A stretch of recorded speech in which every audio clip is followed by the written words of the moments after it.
Okay, good evening, friends. My name is Jay Raman. I'm a volunteer at iSpirit and formerly a senior executive at Colgate-Palmolive Company. On behalf of iSpirit and the NSR cell at IIM Bangalore, I welcome you to the third edition of the Global Leadership Seminar.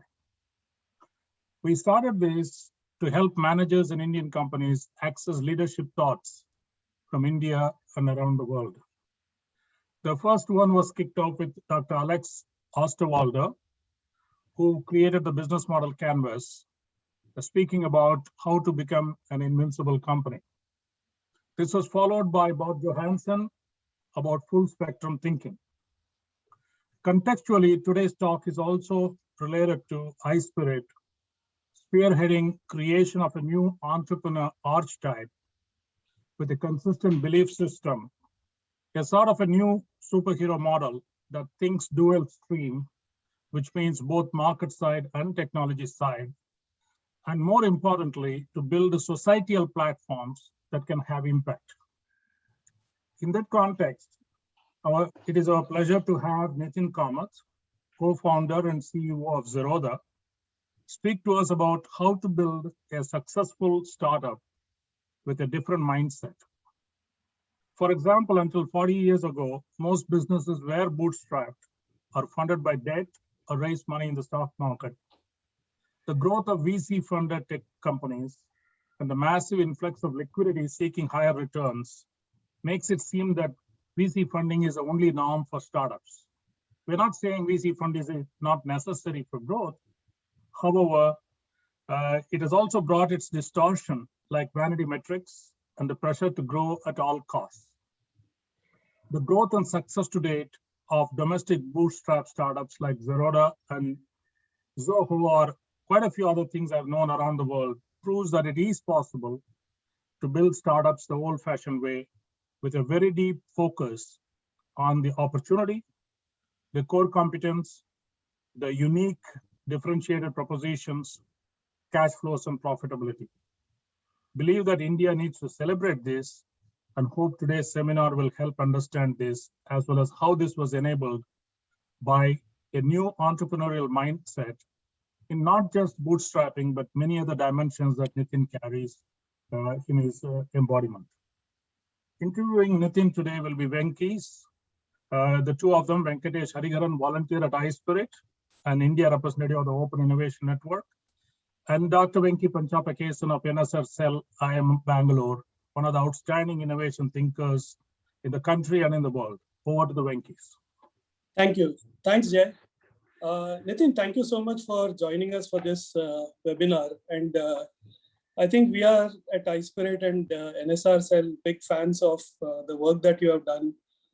We are very big fans of bootstrap startups because bootstrap companies have the ability to control their own destiny.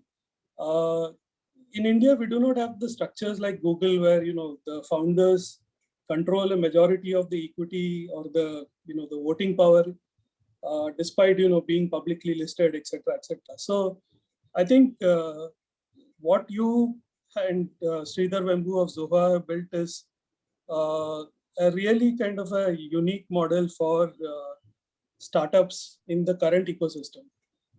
I keep getting so many questions from entrepreneurs saying that, how do I raise venture capital? So sometimes I have to push back and say, do you need to raise venture capital at all? So I think we're kind of come to a stage where even people who have just filed a patent say, okay, I need to, raise venture capital. How do I do this? So I think we want to kind of give an alternative vision for organizations, for budding entrepreneurs, existing entrepreneurs. So let me just jump in straight.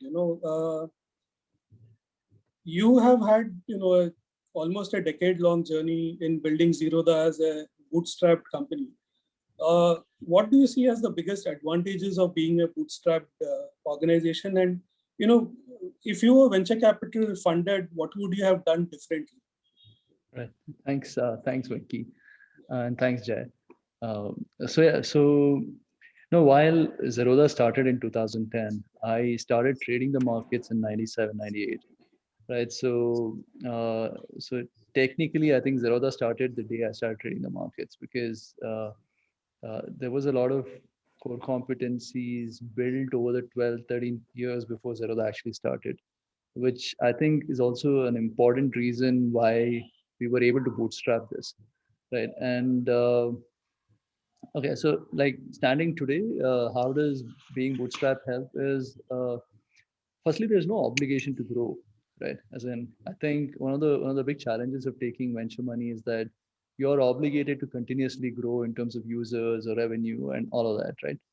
And a lot of times, at least in a B2C kind of a startup, a lot of times what is, or maybe almost all the time, what is right for the investor is hardly ever right for the customer, right?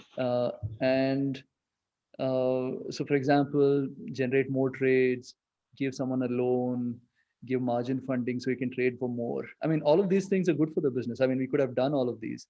Or, like some of these brokers in the US, they have this confetti coming, every time you trade, to instigate you to trade more, right? So today we can actually stay away from all of that, saying this is not good for the customer, right? And what we realize is just being able to say something like that through our products is a moat for us, right? Whereas, you know, like while the rest of the competition is continuously trying to, generate user growth, or like things like give cashbacks, do you open an account, I give you a T-shirt, or you trade, I'll allow you to trade more. See, the thing about stock trading, especially, right, the business of investing, etc., is most people who trade invest, they are usually influenced to trade invest. I mean, they're enabled by another person. I started trading because my friend was trading, right? And these people who influence others to invest in the market, right, they kind of spot these things, right? Saying who cares, which company cares for the customer and which company doesn't, right? And today it's helping us stand out. Just in like, for example, this week we are launching this. I don't know. I think we'll be the first broker to launch it in the whole world, which is a kill switch on our trading platform, right? Which essentially what it'll do is, if you make a certain loss when you're trading investing, it'll say take a break and you can't trade anymore, right? It's almost like, you go to Amazon, you're trying to buy something and say, oh, you're short for too much, don't shop anymore, right? Come back after a month or something, right? So just being able to do that is really what helps us stand out. And um, and we've said, I mean, actually last 1 year, 1.5 years, especially the interest for broking industry has just been quite crazy in terms of all the largest of the private equity guys, venture capitalist guys, ready to kind of invest whatever is the amount to get into the business. And we've said no, because we understand that as soon as you raise that money, that obligation to grow comes in. And once that obligation comes in, then you maybe not be able to do whatever we are able to do as a business. Yeah. So what I find interesting about what you just said is that, it seems that, not being a venture capital funded business enables you to focus on a relationship driven model rather than a transactional model, where you try to do profit maximization or, growth hacking, as the popular term goes. We have a number of entrepreneurs who have joined us today. And I think one of the things that you bring to the table here is that you're both a bootstrapped entrepreneur as well as a venture capitalist now with Rainmatter FinTech. So if I were a new entrepreneur and I came to you, how would you kind of advise me to go about either building a bootstrap? If I was at a junction where I go down the VC route or the bootstrapped route, Right. how would you what's a decision-making framework that you would advise me to look at? Yeah. No, and the thing is, firstly, I don't think this whole cut copy paste works, right? I mean, we were extremely lucky to be at the right place, right time. And in hindsight, this all seems like we had planned, but we hadn't, really. I mean, we were just doing what seemed like common sense to us, right? And like if we had to start Zerodha today, I don't think it is possible to do bootstrapped, right? Because like if I had to like Zerodha was a 2020 business, I don't think it's possible, because uh, you know there's already a lot of competition who have better product. The only reason we are able to remain bootstrap is because our product is ahead of the competition, right? And that's really the key, right? As long as you can keep your product ahead, you can remain bootstrap. If it's a product which is almost commoditized type, I mean, then it's the deepest pocket wins. right? So you have to figure, I think, for a startup, you have to figure what are you trying to build. I mean, can you build distance on your product, right? If you can't build the distance on your product, go raise money and put some distance on the competition. I mean, there are only two ways to really win this game, So, Yeah. right. And for us, what we realized is that by not raising money, we can actually, in our business, in our context, we can actually put more distance on our product, on our competition, right? And today's world, I don't think to build a product for you really need money, right? I mean, I think in today's world, you really need money to acquire customers, right? And that's like the big, like for example, we are at 6 million customers. If I were to spend, so we have spent 0 rupees on advertising and marketing till date. No, I mean, every single customer has come through word of mouth, right? Yeah. If 6 million customers, if we had spent say 3,000 rupees per customer to acquire, which is what our competition is, we would have spent 1,800 crores, right? And which is essentially all the profits we make till date. So I mean, it's a and those 6 million customers have come to us without advertising because the product is better, right? And so yeah, when I speak to the startups that we invest in, the first thing is to say that can you build something which really has like a distance on your from competition, and makes it tough for the competition to catch up. Especially for the fintech startups, we almost give them like that advantage as Rainmatter, right? Because in the business of money, what happens is getting trust is itself like a huge moat, right? As in, like, no one trusts, if you would probably go to, I've said this before, you'll probably go to buydogfood.com and buy 5,000 rupees worth of dog food, right? Yeah. But you'll not go to saveformylife.com and do a mutual fund transaction of 500 rupees. Why? Because as soon as you go to this platform, now you're like worried if this platform will be there for my life because I'm actually saving, right? So that credibility takes a long time, right? It took us almost 3-4 years before people actually started trusting us with money. Like 2010 is when we started, right? The first 2-3 years, most of our customers would just keep us 25,000, 50,000 rupees with us, right? Because they didn't really trust the brand, so it took a long time before people start trusting us with money. And so what we give to the startups who come to us as part of Rainmatter is, once we realize that the product they're building can be useful to the customer, we actually showcase it to our customers saying, this is as good as us, we have tried, tested, etc. So we actually almost accelerate their product validation by at least 2-3 years, right? As in, we give them their first 10 20,000 customers who will come and tell, is this a good product or not a good product? And that's, I mean, today I think there are enough people who give capital, but I don't think there are people who can really give that the edge Yeah. and that's really the value add we bring on the table with Rainmatter FinTech. And our idea with investments with Rainmatter is, when you speak to any of those startups, it's never been about ROI in terms of our investment, give me this much return. And our conversation always is about impact, saying that can you expand the markets, and can you get a new kind of audience to the capital markets, or help the existing audience do better with their money. I mean, our objective is just so. Nitin, one of the interesting things about how you have succeeded as a company is the fact that you have a deep understanding of the market, and you were also successful in bringing Kailash Nath as the CTO, and I think so. You have that dual immersion that we keep talking about at iSpirit. Being immersed deeply in the market and being immersed deeply in the technology. I think Amazon is another example. So, how did you bring Kailash on board? What is the role of technology that you see in your company? And you're also famous for being completely open source. So, what is the strategic role that you see for open source as part of your technology strategy?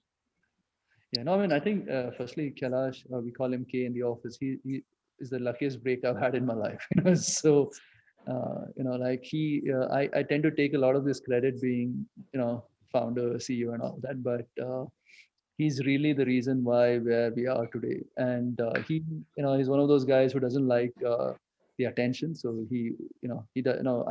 I changed the designation on our about page as co-founder, and he got it removed, saying too much attention. So so he joined us in 2013. How did that happen? Was okay. So From around 2008. So when the markets crashed in 2008, I made a little bit of money, right? And by then I had kind of realized that technologists, people who can build the products in the future are going to be the X-Men of our generation, right? As in, I mean, the guys who can't do tech are going to be like mere mortals. And so like in that X-Men movie, right? The smartest guys are the people who are friends with X-Men, right? So, I always kind of had this idea that I need to be around good technologists. So I started investing a little bit of money in wherever, I saw, like a potential of good, talented folks. And Kailash was actually running, was part of such startup. A couple of boys from IMA and Kailash was the CTO, and the company couldn't take off because of regulatory reasons. And then me and Kay hit off quite well, and yeah, so he joined us, and he's influenced a lot of my personal life as well, the way I think of business and the way I think of life. Because until him, I always thought that throwing people at problems can solve problems. So, and then once he joined is when we started having those debates around, do people really solve problems? I mean, more people really complicate it. So we have together, I think, are an awesome combination, because whatever ideas I can come up with, he finds an amazing way to execute it, right? And the smartest thing I did, I think, in 2016, 17, I used to sit with the tech team. Like I used to think that I need to be like this product manager who can drive and stuff like that. I think that one of the smartest moves I did in my life was to just move away completely, right? Not bother, right? As in, we'll have a discussion, we'll decide to do something, we'll spend some time deliberating on it, but from the time we've decided to do it, I stay away from all the tech aspects of it, right? And similarly on the business side, he stays away. Nikhil, my younger brother, he looks at trading and risk. So we kind of, I think one of the reasons we've done well and our core team is sticking around is because we all know our boundaries and we just stay away from each other. So uh, and so yeah, so that's today. Like when we started the business, we were a broking firm, but today I think we're a technology firm who's accidentally doing broking, right? Yeah. And That's interesting because I was speaking to the leadership team of a bank, and one of the things that I remember is telling them that DBS, for example, says that we are a technology company that does banking. BBV is another company that does banking. I mean, or is it says the same thing? We are a technology company that does banking, and this is a giant bank which is trying to get better at technology. And as an open source guy, I was trying to push them more into using open source. So, but it's really, really hard for them to, extricate themselves from the clutches of vendor-driven technology like core banking, etc. So, so that's kind of, as an open source guy, I cannot let you go without, asking you, what is the role that open source plays in the technology strategy of, as a management, from a management perspective and a technology perspective, what is the role that open source plays in your company? I mean, like every single aspect of our business is open source, right? I mean, right from the tool that we use to send emails. I mean, Kailash actually has open sourced it and put it up on his GitHub account. So this thing called ListMonk. So we send, I think, like between 3 to 5 million emails a day. Essentially all these customers doing contract notes and margin statements and all of that. And we spend about $20-30 a month on that. Right now, I know that a competition will, who's using MailChimp or whatever, right? I mean, it's probably paying at least like a few hundred times more to be able to send similar kind of thing, right? And so every single, I mean, there is CRM to, our entire thing is actually built on top of ERP Next. And we are actually an investor in ERP Next as well. And so the entire back office piece is built on that. So the only vendor dependency today is on a core piece of this thing called as order management system, risk management system, which is actually built by by Refinitiv. So we are hoping that in the next 1 or 2 years we can kind of take over that. But that's the last piece that is left. Apart from that, every single piece in the business is open source, and it is it's incredible the amount of savings we make on this, right? I mean, So would it be accurate, Nitin, to say that agility is one of the main success factors for Zerodha? And the fact you often spoken about the fact that sometimes you speak to Kailash and then overnight, you introduce your new product in the market, and it's also because one, you're closely held, and the second is because you have full control of your technology stack.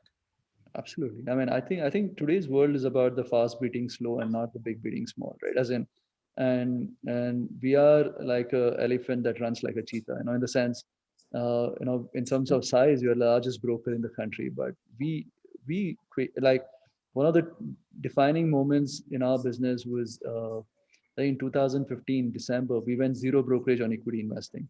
So until then, we were charging 20 rupees per trade, and that discussion, or was it we were going to Cochin for a PR conference, and me, Kailash, and our PR guy was sitting, and I said, dude, you know what? People look at Zerodha more as for trading and speculation. We need to change the image. I said, why don't we just go zero brokerage? We don't anyways make money from investors.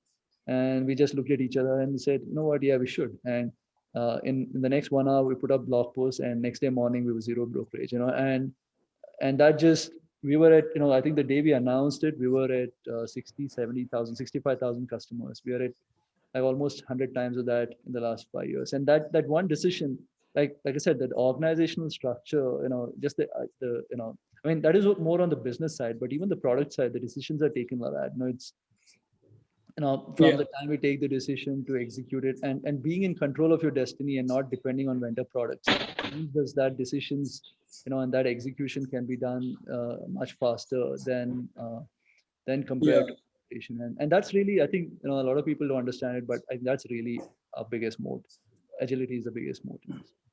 Nitin, the other thing that some of the entrepreneurs who know you talk about is that you have an almost Zen-like calm. And how do you kind of achieve that? And because in the popular imagination, running a startup is like a 24/7 operation. I know, for example, one startup where the founder used to wake up at 2:30 in the morning to check whether his systems are up and running. And so how do you do that? How do you maintain that?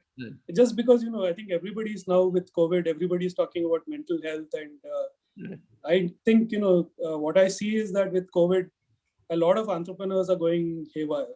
So calling up their staff at 10:30 in the night, and you also told that after 6 o'clock there will be no messaging internally within your organization. So how do you manage your own mental this and that of your team? Well, see, the thing is, I've traded through my life before Zerodha, right? And to survive trading, trading is like being on a roller coaster, right? Like every day, like for 6 hours, and you need to be able to survive 10, 12 years of trading. You need to be a certain way. I think you need to be one of those as stoic as possible. And like, I think my mental framework generally around everything in life is, before doing anything, I see if I can make peace with the worst case outcome. If I can't make peace with it, I don't do it. If I can make peace with it, I do it. I mean, it's as simple as, once you've made peace with the worst case outcome, generally everything else seems like a bonus, so and that kind of framework has helped me remain calm. And so even like 12 years of running this really volatile kind of a business, right? Because every day markets are moving for some reason or the other, and there are customers who are maybe making money, maybe losing money, who are looking at at some person to take out their angst at, right? So but still feels like almost like the first day of running the business, right? I mean, a lot of time, like founders that I know, they want to exit and do something because they're tired of doing it. And I'm like, for a lot of business, it's almost like, for a long time, I used to play Counter-Strike, in the office, and our tech team still does it. And it's like that game time, right? So it's almost like playing Counter-Strike, so it's a lot of fun. And but I think we did that mistake last year, and I, like other founders, on entrepreneurs, which is, I got carried away as well. I think I added almost 8-9 kilos weight, and there was this point where, like, dude, there's something that's going off here, right? And then so we, for example, we're running like this, like a really fun health challenge in the office. We've said whoever can get his BMI, like the biggest variation in BMI will have this like 1 million rupees of, like a 10 lakh rupee, like a lottery. And so there's a lot of excitement in the office to get their BMIs in, in a better spot. And also personally, I've realized that, a lot of what was happening in the last, I think, post COVID has been more busyness than business. Like, Yeah. in a sense, you're just sitting in front of the computer like a zombie and staring at it, right? As in, and you know, so someone had to tell you to get up and go do something else, right? And like, uh, uh, so, so I always was wondering where those 2-3 hours of my day, which I would Yeah. other spend in getting dressed up to go to work, and where did that all disappear? And it's not like I was being more productive, right? Yeah. So yeah, so I mean, finally we said this has to stop, and Yeah. The infinite time sink problem. yeah, No, It's but you amazing. have to say, Nitin, that you are lucky that you don't have the investors breathing down your neck. Part of your zen is because of that. no, absolutely. I mean, I think one of the reasons for not raising money also is because when I investor, I can't make peace with that worst case outcome. So I don't know what is the potential worst case outcome of having an investor, and that's a kind of a gray area. But no, but I think the last 1 month or 1.5 months of whatever killing all work past 6 p.m. I think the team is enjoying it.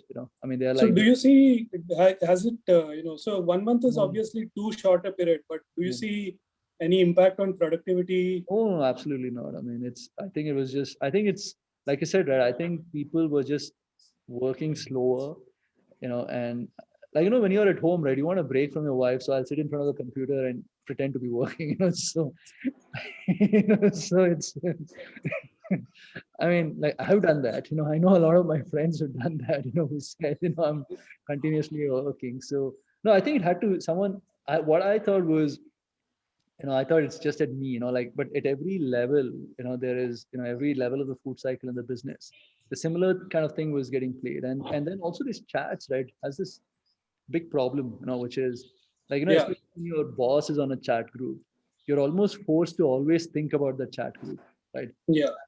Like True. subconsciously, you can never be at peace knowing that if I don't respond when my boss asks, what will he think if I'm working or not working, right? Or there's always this competition of there's always this one guy who will always respond at any time of the day, right? And so the rest of the people in that group, they're always like, oh, if he responds at any time, he will probably get some brownie points. So I need to be ready to Yeah. respond as well. So I think No, I all think that's very thoughtful of you, because I've had bosses who have messaged me at 12:30 in the night, and just as you're kind of sliding down into sleep, boom, you're kind of your adrenaline starts flowing again. And so I'm going to ask one more question before I hand over to Professor Venki. You've been famous for saying that your salespeople don't have targets, that you do not have a 5-year plan, and that's kind of a anomaly in today's world, where companies say this is what we'll be 5 years down the line. And so when you don't have targets, how do you then evaluate the performance of an individual and the performance of the company itself? Right. Yeah. No, I mean, see, the thing is, as a company, we have decided that we will not do anything that we don't personally like, right? So we will not cold call anyone. We'll not spam email anyone. We will not spam SMS anyone, and stuff like that, right? So now then that our sales team is essentially is doing inbound sales, right? So they're not really cold calling anyone to sell an account. Yeah. So really the sales team is more inbound sales. So they're measured on their conversions, right? And quality rating of like every call gets rated by the customer, and then we are just measuring based on how was the interaction in term, because I think as a business, we have always realized that as long as we can wow our customers in terms of product or in terms of quality interaction, I mean, I don't, the rest will happen on its own. I mean, you don't really have to, put these fancy, targets and chase it down. I mean, you just have to do what is right and do your best. And I mean, everything else will That's hopefully. almost Bhagavad Gita, like, do your duty, and, don't worry about the fruits of your action. Yeah, no, but because, no, I think, I mean, like I said, I mean, maybe, we are lucky that we have the core team, which all of us who think alike, which is which is to say that, these things can't be chased down. I mean, you need to let it happen. You just need to come do your best, and the rest. And maybe again, right, this kind of thinking is also maybe because there is no, like an investor breathing down the neck. Yeah. Over to you, Professor Venki. All right, thank you. It's very exciting. Nitin, I want you to move away back to 15, 20 years back. Okay, so just bear with me. Go back 15 years. Here is a kid who is taking on the big brokerage houses in the country. A small guy versus large. Somebody from Bangalore who is literally within a few kilometers here and there against people in Bombay. And then of course your business model itself is a discount brokerage versus a full service. People were trying to rip off customers, while here you're trying to go for a volume game. So I'm just looking at it in a 15-year context. My first question is, what were you thinking? Or more importantly, what were you smoking? Right. Yeah. No. I became a sub broker. Okay, a sub broker in the business of markets is a franchisee of a larger broker. So I became a franchisee of Reliance Money, which was a broking arm of Reliance Capital in 2006. And once I became a sub broker, I got invited to the broking company. Like I could go to their offices, see how they work, and it just didn't make sense, right? It didn't make sense the way they were operating, because there were these relationship manager, there were these fancy offices, and customers were generally, at that point of time, 2007, 8, were transitioning completely to doing online trading, right? So the question we really asked was, at that time, which was to come to my head, was, why do you need all of this, right? On the other side, from 2001 onwards, I was very active. Like, I've always had this key of trying to share about markets and trading on online forums. So I was very popular in my pseudo form on a lot of online forums. I used to run some of the largest Yahoo Messenger groups on stock markets and trading in India.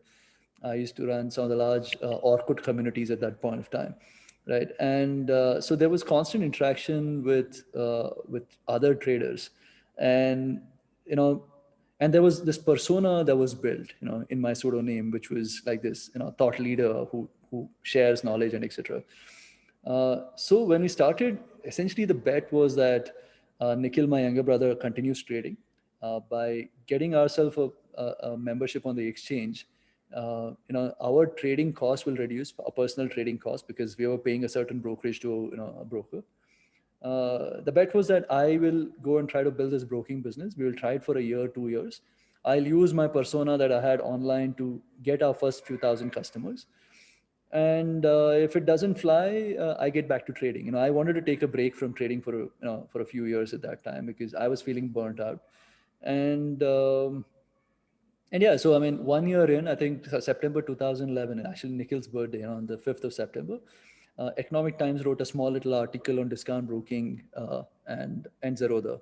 And that was essentially for us like a tipping point. There's just that credibility came through, and the customers, because people believe what they see in newspaper, right? As soon as there's a newspaper, I mean, I think that the world has changed today, but I think today they believe on YouTube influencers and TikTok influencers, but in 2011, that. No, but it's a very fascinating thing, I think, because in the US, for example, right, many of these smaller, like E-Trade was the example, right, which broke the myth of large houses.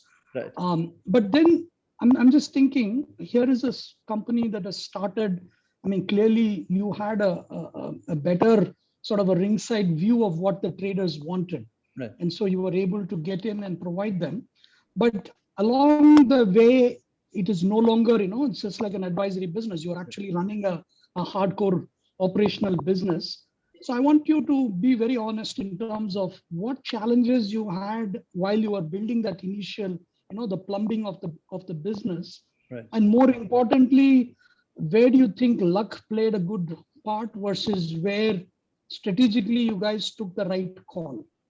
Yeah, no, I think, so firstly, starting Zerodha itself, I mean, the biggest enabler was the National Stock Exchange in 2008, launched a platform called NSE Now. which was like a free trading platform they gave to the members of the exchange, right? So essentially the opportunity I spotted was like an arbitrage opportunity, which was, trading, the technology is coming for free of cost. So is there a way to disrupt pricing? Now the platform itself was nothing great. I mean, it was just a, like a vendor platform. So the only additional thing that we required was a back office platform, which is a platform that calculates, processes your trades, does contract notes. So we went to a Chennai vendor who gave it to us for ₹1.5 lakh and said, "Are you ready to test it out for me?" Right, and because we were his first customer for that product, right, and so that's how we started the business. So we were extremely lucky to have NSE Now, which helped us, kind of start off, because without NSE Now, there was no way in hell we could have started the business, because none of us came with, me or Nikhil, or the couple of others who were there in the business had any technology background, and we didn't really have the resources to go, pay for a vendor and etc. That was the lucky thing. The one strategically what we decided, which played out really well for us, was that we said we want to be as transparent as a business as possible, right? So we said we will offer one deal for all our customers. Right? It was very easy to get carried away and be like your traditional firm, who will give multiple deals to different people, right? Because in this business of money, right, as in, if you have more money, people will give you better deals, right? As in, if you generate more revenue, they will kind of throw in a kicker, right? We said we'll not do it, right? Today, 6.5 million, 6 million customers, each one has exactly the same offering, right? So that being, while it seems like a simple thing, but that whole transparency allowed us to be vocal. We were the first brokers to start blogging and being, answering on social media, and we could do it because we had nothing to hide. There was nothing that I was telling one customer something and saying another customer another thing, right? And even today, for example, that's a big edge for us, right? As in, when we are like, none of our incumbent CEOs can come and do a session like this and answer customer specific, things, because they don't know what they have said to that customer, right? So that was strategically something that, that we did, which worked very well. No, but Nitin, the other thing fascinating about the model that you guys built is that, we just ran a fintech program for fintech startups, and many of them operate in a regulated space. Right. And invariably that trips them, because it's very hard for you to build a sustainable model when the regulator is changing constantly, right? Right. So in that context, how did you guys think of, getting in full on, and what role do you play in shaping the regulation itself? Yeah. Especially, I think Venki had asked earlier, right? Or I think somebody was asking in the chat room about differentiated stock, for example, right, for startups. Yeah. These are all things that Indian regulator is now grappling with, right, how to allow them. So you are in a very good position to direct the conversation. Do you have anything to say on that? Yeah. No, see, the thing is, it's only the last 3 years, 2-3 years, regulators have started taking us as an entity seriously because we become a big player. So the first 3-4 years, we were extremely, even the first 5-6 years of a business, we were really tiny and small. So we weren't really, we weren't really thinking of new regulations. One thing I kind of knew was, I think, in this regulated business, you need to also have a regulatory foresight of sorts. In the sense that, think of how regulations can potentially change, right? And I think that's another thing that we've done right through the business. That is, everything, when you're building something, we are always saying, how can regulation in the future change? And are we building in that direction? Because what we realize is that every time that regulation actually changes, you suddenly get like you put some more distance on your competition, because the competition is trying to catch up to the regulation. Right. So I've spent most of my life tracking what SEBI is saying, and, in terms of my daily, there is at least 30 minutes spent daily reading SEBI circulars, even today, because every day there are a bunch of circulars that come out from exchanges and SEBI, because it's a huge edge to have. Right. And what I've realized is that regulation itself is a moat for once you're on the other side. Right. Because, a lot of folks can't adapt to changing regulations. So, if you are someone who can, you again put some distance on your competition, right? And fantastic. So it's so yeah, so I mean, but today I'm sitting on a bunch of committees and working groups, and today we can influence SEBI in some form to do what is right for the retail customers, and yeah. I think Great. that's interesting because in the last 10 years, what I've seen is that the role of public policy, the demand for public policy professionals has gone up, and I think that's a recognition by businesses that the regulatory challenges in India are really really significant. So yeah, over to you, Venki. Sorry about that. As a public policy guy, I had to. No, no, no, no. Yeah, sure. So Nitin, do you have sleepless nights that your company, because it scaled so rapidly, slowly is morphing into those same entities that you guys despised 10 years back? No, not at all. I mean, that's one thing that never ever comes into my head, because there is never ever, like I said, right? I mean, every single conversation we have in our business is around how do we make life easier for our customers? How do you help customer do better with his money? I mean, today we were having this whole debate in one of our groups, and around this kill switch that I spoke about, right? Which stops customer from trading anymore. And someone is saying you need to be zerodha.org and not like and no, we are not, as in like, I mean, that's, I think, one thing I'm super proud about is that the entire team never ever, the conversations never ever is around let's do this because it's going to generate more profits or more revenue. It's always about let's do it because it's right for the customer, and then we take it from there. Okay. Because one thing is, because many of the startups that we see who are scaling up, one of the problems they say is the culture, right? I mean, the culture that they had is very hard to preserve once the number of employees goes up. And so I think you guys have done something magical in trying to preserve that culture. Yeah, no, I think, like I said, right? I mean, even like this discussion we have in our, this whole rain matter climate we run, it's conserving forests is a lot better than foresting new ones, right? As in, so I think you just need to make sure you don't let go, do whatever it is in your power to ensure your team stays with you, right? I think that's really the only way to, maintain culture.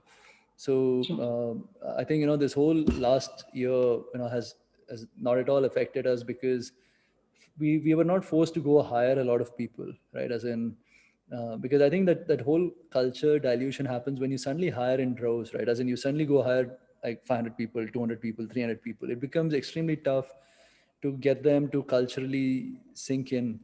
Like, Kailash actually says, if you hire 3 people in a year for a tech team, you're hiring too much, so and that's really possible because we, there's not a single person from the tech team who has quit us till date, right? And we are a 40-member kind of a tech team, and like last year before lockdown, we were 1100 member team at 2 million customers. We are 6 million customers at 1100 member team, right? So we are, I think personally, I think that culture, especially if you're hiring fast, is extremely tough to kind of, especially in a work from home condition, it's even more tougher. Yeah. So one of the things I wanted to ask you, Nitin, is I struggle with when I mentor some of our startups, especially during this pandemic. When things have locked down, nothing to do, what I find is many of the entrepreneurs get into their comfort zone. Like they just sort of bury their head into their comfort zone. Like for example, if you're a tech-oriented guy, you might start tweaking your product, even though it may not be needed, right? I mean, you just have time. And I keep trying to tell them that, look, really what you need is all this tweaking is not relevant. Your customer is irrelevant. How do you stay engaged with your customer? So I want to ask you, I mean, more like, is there a way in which you can advise or suggest to a whole lot of entrepreneurs listening in? How do you deal with a situation when suddenly your hands are tied by an exogenous thing like a pandemic?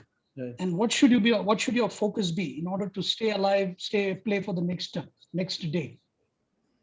No, I mean, see, the thing is, I can tell what worked for us, after some of this was experimentation. So last year when the whole pandemic hit, I still remember the email that I'd sent out to the team. I said, dude, this year is going to be, it's like shit hitting the fan types, so let's be as frugal as possible. And that was the kind of discussion we were having. And also I think what we did at that time, we had this instance of Discourse that we use for internal communication. Right? I think one of the things that we did was, just like, I spent a lot of time, me, Kailash, and a bunch of us, trying to share as much content, engage with everyone in the team. I think before you start engaging with the customer, I think it's more important that your team is engaged, right? I mean, like everyone in the team knows what you're doing, where you're doing, where is the business heading to, and etc. So because that today, I know that in a lot of companies it happens in silos. It's not open for all, right? As in, if you're a 200 member team, there might be a 10 member leadership team which knows which direction your business is heading in, right? And maybe the 10 members may or may not be doing a good job communicating it to the rest of the thing. So the transparency that comes outside the business, the way we speak to customers, is the same transparency we had inside. So there is no conversation. I mean, almost every single thing is discussed with the rest of the team. I mean, like almost every decision, every idea, is put out there. We're discussing about it. A lot of people say, what, dude, you put it here. There might be people who might tell it to the competition. I'm like, ideas can never, I mean, it's all in the execution, right? As in, no one can really just copy an idea and do something with it, right? So it's, so we, all of that has helped us, like that piece of internally having this. I mean, Discourse is open source again, I mean, you could just install it in like 5 minutes, right? And that has helped us significantly.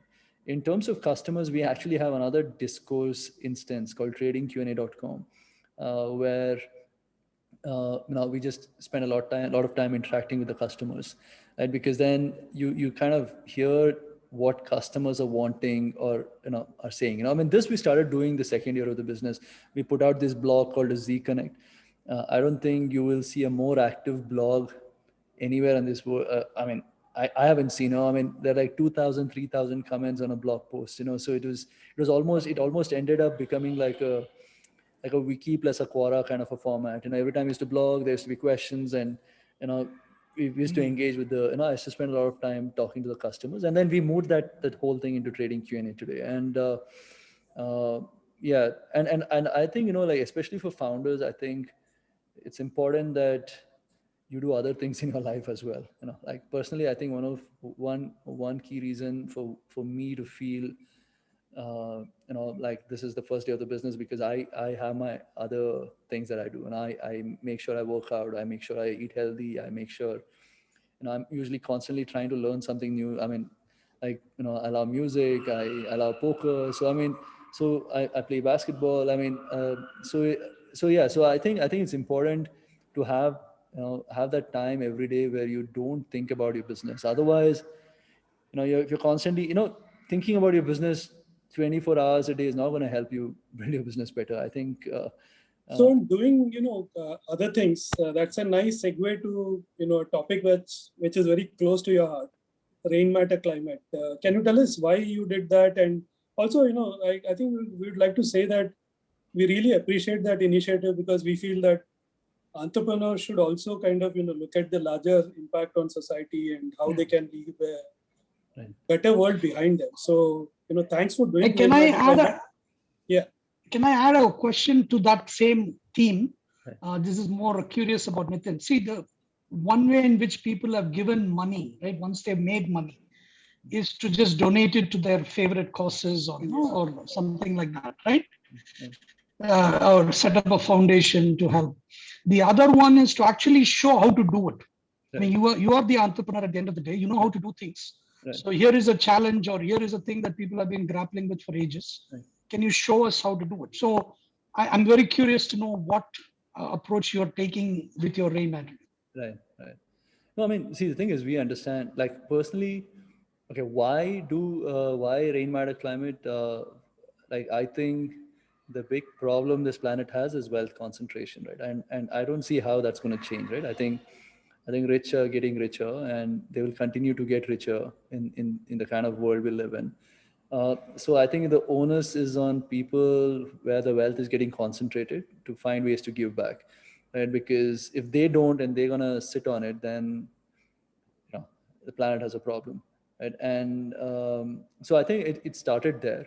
Then we were like, what is that we are passionate about, right? As in, what is that? What is, because there are so many, when you want to give back, as in, there are like a million causes, right? As in, I think, like, personally, I found it that giving back is a lot more tougher than making it, right? I mean, for making it, there is a bunch of things you can follow, and I mean, you see results, and you put, right, you see results, don't see results, you get to, but this giving back is just extremely complex task. I mean, like, I find it extremely tough, right?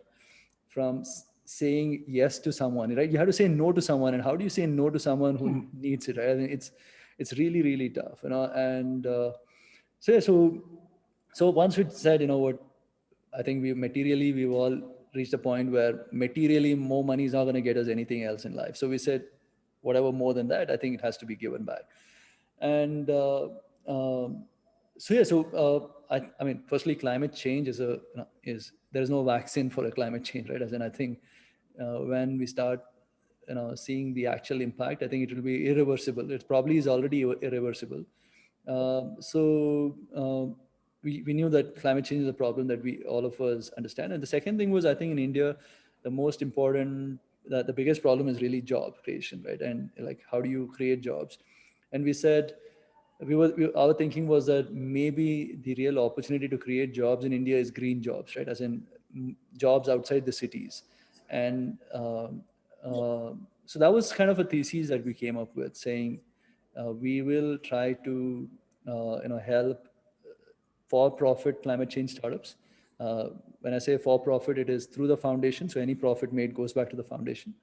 And kind of, like the way in Rainmatter FinTech, we sat with the startups and kind of understood the problems together and try to solve for together. So we said we'll do through that for-profit channel. And then second thing we're doing is we're supporting grassroots organizations who are kind of pushing for this sustainable forms of agriculture and agroforestry and etc. One of the longer term goals in this is to see if we can somehow marry our core competency with this, which is can you, like, just to give an example today, right? Like a Bitcoin is created after, like there's a almost like a large carbon footprint for every time Bitcoin is mined. Can it be a carbon offset which is equal to Bitcoin, right? Can you almost create like a crypto asset class, where a mining is actually a piece of a forest, sustainable, like everlasting forest. I mean, those are the kind of questions that we've been asking, but we understand that this is outside our core competency, and we need to learn. So for now, we are investing into startups. We are closely working with these grassroots organizations and trying to learn stuff together. And I think in today's world, you need tech in every part of I mean, even if you're running an NGO, I think technology can make the impact so much more. So one of the reasons for doing that investment into ERP Next was also the same, is to see if we can use whatever ERP Next is built to help out NGOs. I mean, so yeah, so that's essentially. That's a really good initiative, and I think Zerodha is also a big of the FOSS United initiative, Right. And I think you also give out as part of FOSS United small grants to open source projects. So Right. I think much needed initiative in the ecosystem. What we'll do is we'll quickly take a few questions, one or two questions from the audience. Sure. There's one question which is, how did you go about? So there are two people who are asking similar question. One person is asking, how did you hire your first 10 people? Right. Someone else is asking, how did you hire your first 100 people? So both over to you. Right. Okay. Yeah. So like I said, right, before Zerodha, I used to be a sub broker. So Venu, who heads our operations today, he's working with us from 2006. Samir, who heads our risk management, he was with us from 2006-07. There was a couple of others who were still at work. So they were really essentially the core piece. When we started the business, we didn't have too much money left on the table. I mean, there was, whatever we had, most of it went away in getting membership on the exchange. And the little bit that we had, Nikhil was using it for trading. And so we had to, the first 1 year, 2 years, the first 10, 20 people was, we were extremely frugal. So it was essentially almost people who are in their internships and, you know, like that. whatever- Beginners. beginners, so, but what I've realized is that, all of them have grown so much with the business, and they're so loyal to the business, in the sense no one has quit. The first 100 people who joined us, maybe 4 or 5 of them have left. Some of them left and came back and joined us again, because we kind of, we did the, like a lot of, we spent a lot of time and effort helping them get better in their lives, because a lot of them came with no skills in the business, and as an idea, we never hired experienced folks, because we, like, in my head, I always thought that people who work for other brokerage firms, they will come with the baggage of being cold to the customers, right? And so we said, we will hire only first timers, and so we were kind of forced to not go to any pedigree at all. I mean, the first pedigree hire was in a way, it was Kailash in 2013, and but he never comes across his pedigree, while he's done his PhD exercise. I mean, he'll never put a doctor anywhere in his name, and he wants to seem like he is non-pedigree almost, so so he. But the tech team was again built the same way, right? There is, because culturally, right, the first 3 years kind of defined how we will hire in the future, right? And so that's how we ended up having a business where there's no single IIT, IIM, or any of that in the business, because culturally, after that, it didn't fit. Like today, while we can afford as a business, but it's very tough to culturally fit someone who's thinking of all of this differently into the business. And yeah. Nitin, another question that came up is, you don't have a 5-year plan for your from a business perspective, but do you have a roadmap for your product? Do you kind of plan that out? So Right. at the technology level, do you have a roadmap? Yeah, absolutely. So, I mean, like I said, right, for us, the next big piece that we're all, the tech team's working on is owning the last order management system bit, and once we own that, then there is no external dependency at all, in terms of products. So no, product wise, there's always a roadmap. I mean, we know that what is the next big thing to build. Like, for example, right now, one is the order management piece, and the second piece that we are all very excited about is this initiative of ours called Nudge. Nudge is essentially like a layer on top of the trading platform, which alerts people when they are making mistakes, right? Because what we realize is that the only real time that you can get an attention of the customer is in the order path. Like from the time he's decided to buy something to the time he says, I want to buy, you get those few seconds where you can actually capture his attention, right?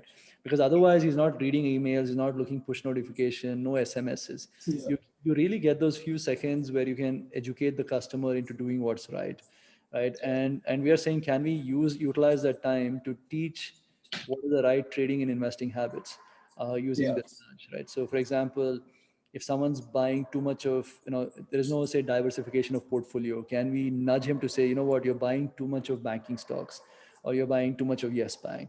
Or if he's putting too much money into one trade, can we nudge him to say, you know what, this is too much money in one trade. Can it's not the right way to do it. So we are trying to see if we can educate people, because at the end of the day, right, a lot of people think trading is about this strategy that will tell you when to buy, when to sell, right? I mean, there is nothing like that, right? As in, like, I've done this for 25 years. I mean, I don't know one stock that will go up tomorrow. I don't think there's anyone who knows that, right? As in, we're all, best guessing. And a lot of time, I think tossing a coin will probably give better results, so actually trading is all about everything else that you do, right? How you manage money, how you, your trading cycle. What really comes out in your answers is that, you're very deeply focused on building a relationship rather than maximizing transaction value, so to speak. And I think that's a very refreshing kind of a Absolutely. I think keeping the change. customer, I mean, what the customer, being a trader, he knows what exactly the traders go through. Yeah. So you can see I think Jay the wanted pain. to ask a question. Jay, did you? Yeah, I just had one question. I think we are running out of time. You talked about you being a technology company in broking, even though you came from a broking domain knowledge and expertise. So the question that I have is, several other instances I've known where the tech part of it is offered as a product by itself to even competing companies as well as global expansion. Right. How transportable is your tech platform Right. for others' use so that you can impact a greater number of people, number one. Number two, since culture is part of this tech platform, how do you think that culture is transportable? Right. Yeah. No. So I spent like 6 months in the US. Right. I thought we have a great trading platform here. Is there a way to replicate this in the US? Like I think it was 2018, 2019.